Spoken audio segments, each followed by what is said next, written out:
I thought I would address comments such as this, where I've recently been told that the information I provide, because it's from a variety of sources, not just Western legacy media and the narrative the UK or the US want us to follow, that I'm somehow aiding Putin and the Russian Federation's narrative. Now, the simple response to this is, if your entire understanding of a conflict or a selection of conflicts throughout the last 5, 10 years, your whole life even perhaps, is informed by Western legacy media, that's where you get all your information, then if someone comes to you with a neutral take on things, is going to look pro whatever the opposition is, pro Chinese, pro Western, pro Chinese, pro Russian, pro Iranian, is going to come off, even if it's neutral, is going to come off as pro the other side, because you're so far down one side that neutral looks to you like the polar opposite.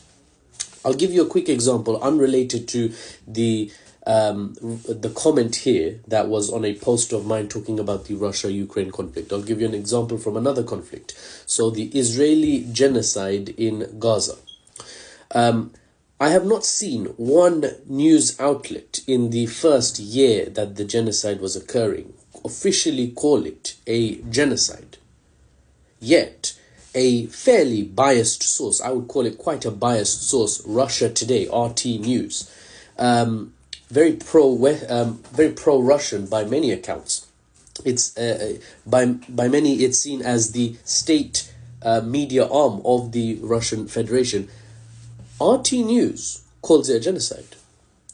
So you see, on that front, they are completely accurate. They're completely neutral. And it's taken the ICC and the ICJ years, because they're legal bodies. It's taken them time, not years. It's taken them over a year to come to a conclusion that is plausible genocide. They needed to gather all the facts. South Africa launched a case. It took a while. Thousands of documents, thousands of pages worth of documentation has been gone through. That's how a legal system works. But they're catching up now. And now news outlets occasionally mention that it might be a genocide or it is a genocide, and the Israeli Prime Minister Benjamin Netanyahu is a potential war criminal. It's taken them time to catch up. But you see, RT News called an Israeli, the Israeli genocide in Gaza. Now, you're going to tell me that they are biased on this front?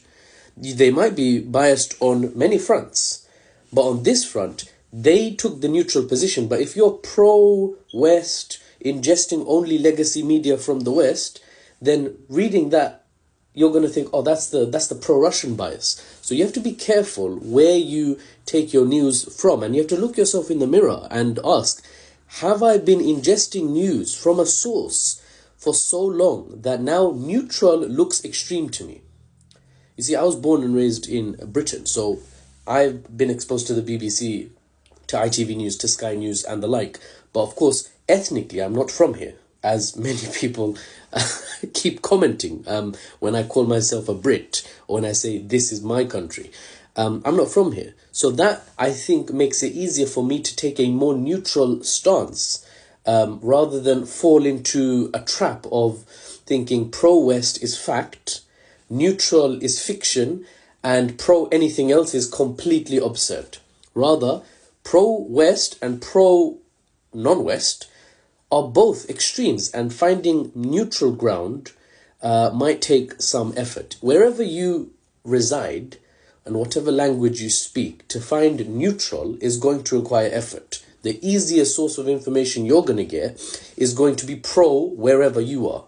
So in China, you can open up the news outlet and it'll give you a state-supported take. This country is no different. Yes, this country's economic model and its governance system is very different from the Chinese Communist Party's economic model and government system, and the civil liberties here are very much more liberating than the civil liberties in China, one could at least argue.